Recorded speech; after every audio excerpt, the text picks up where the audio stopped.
It always comes to this.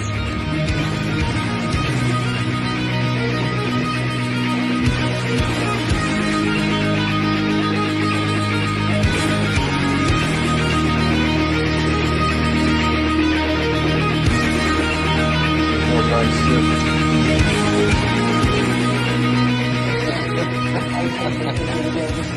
Morning guys, back again to another tattoo progress update today. Where I last left off, I showed off all of the red on red, I guess, covering multiple layers of black and other shit. I think there was 3 layers of dark red, and then Terry did some black shading.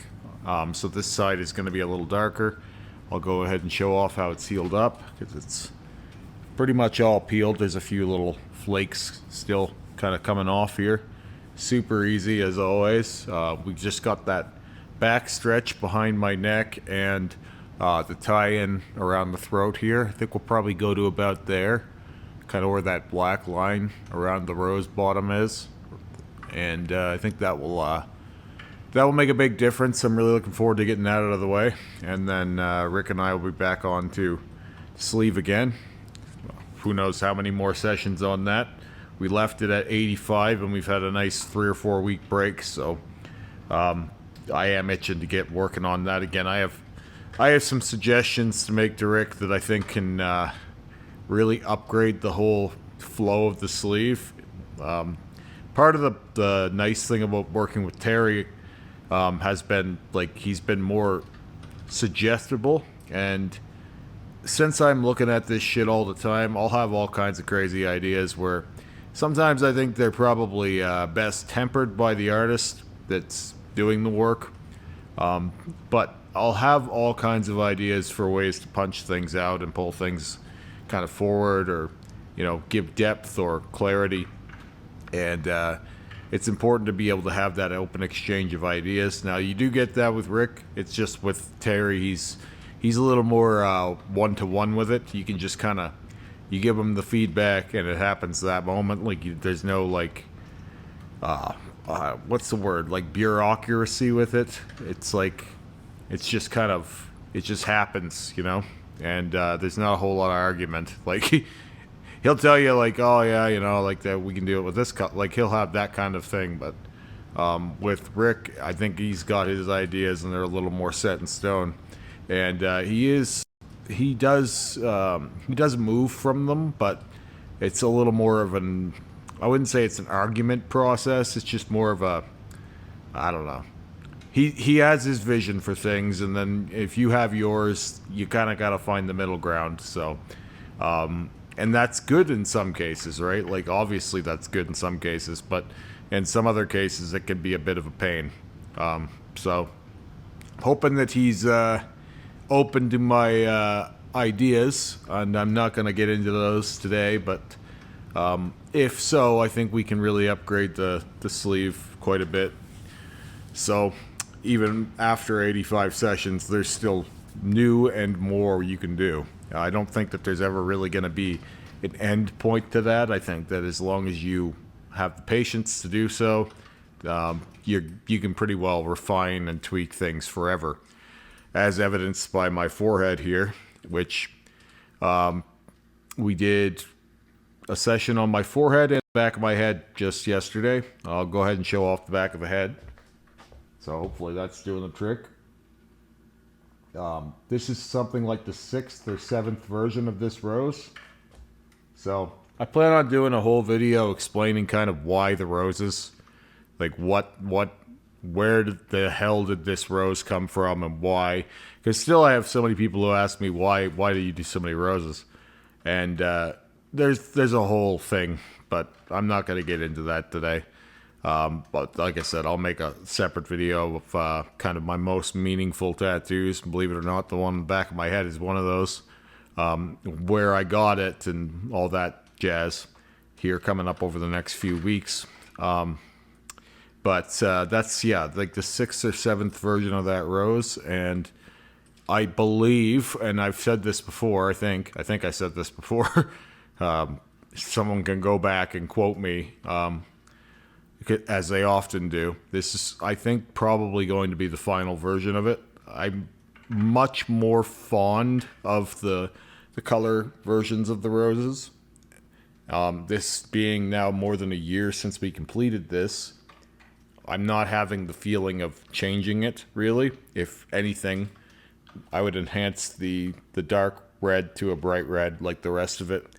And I think that the outer bicep rose could maybe use a little more love. In not that it has really changed much, it's just that my outer biceps they have the most scar tissue on my arm. They're rougher. Most men have pretty rough kind of outer biceps anyway. It's one of those areas that's usually a little tougher on men than women. And just being in such a dry climate here, like exposed skin tends to be a little bit chapped.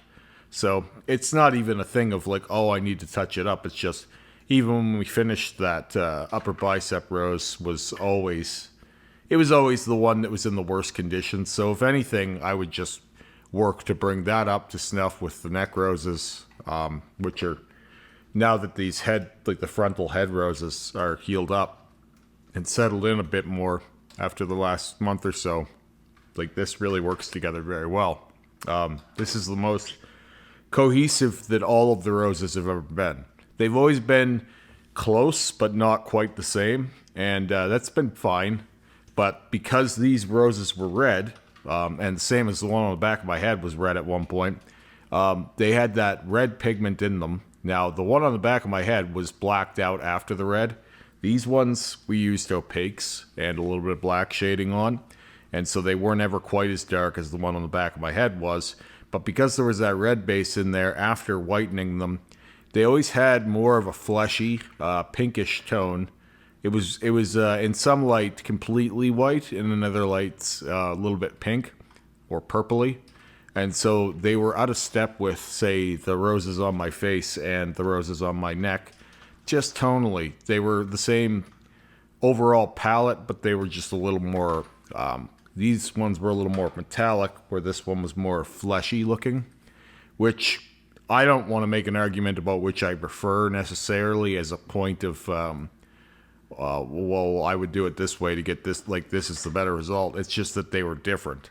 Now, if I did have to give my opinion on which one I preferred, I actually preferred the ones done over black rather than the ones done over red with opaques. It took about the same amount of time, or layering anyway, to get both results. It's just that the ones over black had more of a cool kind of steely look to them. They had this more metallic silver kind of feel to them, where the ones on my head had more of a fleshy, like I said, more of a skin base. They look almost more like negative space, slightly colored, which was a look too. Like they looked fine. It's just, if I had my way, I probably would have had them all look the white and black on black version, where you get that chrome kind of tone to them.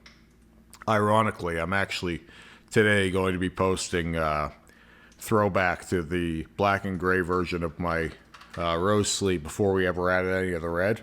And for a lot of people, that was the peak sleeve, even though that was only, I think, 4 sessions in and of a planned 10, and we were nowhere near finished. That video clip went viral all over the place forever. It was on Ink Magazine, and all these different smaller outlets picked the fucking thing up, and it was always like, it was obviously good for my pages. You know, you always get a benefit. But, like, it's irritating in the sense that it was an incomplete work. A lot of artists don't even like posting their incomplete shit, and that wasn't even halfway. But for a lot of people, that was the best it ever looked.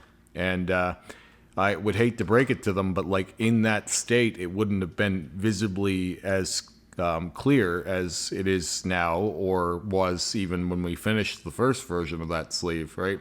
Even the just the red and the black and gray roses was a better fit than to have the black and gray roses with the black background. That would have never been, long term, it would have never been visually punchy. The black lines, they would never soften entirely away from the black. You could just leave it, but they would soften to a place where they wouldn't have been as defined without separating the background from the black outline with a color backdrop. Which, if you've just started watching recently, you won't have heard all of why I did things the way I did with that sleeve. But I actually conceived that sleeve with 10 sessions in mind in late 2022, and Terry carried it out exactly as planned, and it worked exactly as planned. Like, there was no surprises in that. You can watch the whole saga of the original Rose sleeve, and if you want, and get the whole story on that. But it was a very 1 + 1 = 2 kind of situation with that. And so obviously there have been some changes since, and so we had to kind of refine and bring everything else up to speed, and now we finally got the head roses where I want them. The one on the back of the head will mellow out nicely into this same kind of more of a, it's not that it's more subtle, it almost looks more like neon, or like a twilight kind of spacey sort of rose. And that was kind of the premise for the color palette for the rose rework on my sleeve and my neck, and now the head. So it's all following a direction, and none of it is random. I was putting off the ones on my head and face for the longest because it's your head and your face, and you should take that shit more seriously. A lot of people don't anymore. These things make a bigger difference visually in your everyday life, so I would always recommend caution with that. With that said, I'll speak briefly about the forehead. There's not a whole lot to say. Obviously, we've done this now. This is the 5th pass overall on this version of the forehead. I don't know how many times I've tattooed this area in general, but this version has been passed 5 times. This is the 3rd pass for the red. It's Nebula red, which is different than the red that's in here. This is a really red, and so it has a bit of a pinker kind of look to it. It'll hopefully be similar to this now. That is the goal. It's never to get it to be this bright all the time, and it's already darker than it was yesterday, so still mixing down. Because it was so black when we did it the first time, the first pass was fairly dark. The second pass was still fairly dark. And so it could be as many as 4 passes. If I do another pass, it'll be quite a while from now. This was 2 months or so since the second pass. And so I'm expecting a better result, but maybe not a perfect one yet. It's still got some mixing to do before I can really give my honest opinion on it. It was fairly red last time when I made a video speaking about it as well, so, and then it darkened quite a bit, though it still maintains a kind of maroon burgundy sort of look to it. I would prefer it to be quite a bit brighter than it was. So, and then the highlights inside were white, and same thing, I plan on doing blue over top of the white highlights in the face frame eventually as well, but that'll be a job for another day. We used the same turquoise that we use in the leaves with a little bit of white, and I figured that would be, I wasn't sure if I wanted to use the sky blue originally or turquoise, but I think turquoise with white, where we have in the high points of the roses, is probably, the leaves, is probably the right call, just because it's a little bit more defined and a little more distinct, whereas the sky blue is only really that visible if brushed up with something warmer to give it kind of context. And inside all of this, it would have had that, but I don't think it would have been that much different than the white that was there before. Plus, covering white can be, or opaque, can be a bit of a challenge. The opaques are pretty sturdy, and they tend to dilute the color even more than the black will, in a different way than a black will. But I do find that they're counter to what people would think, that if you have a lighter surface, then color would take better. Sometimes what happens is the white ink that's in there dilutes something down to a lighter or paler version of what it's going in. So if you had a bright red, it may be closer to a bright pink, or at least it will be a duller version of the red in some way. Anyway, I'm not gonna carry on too much longer. I do have quite a bit to talk about. I've got a couple different videos I want to make coming up here, and it's just all about time. But yeah, there's a lot of topics I want to cover over the next few weeks. So I'll talk to you guys again soon. Have a great day.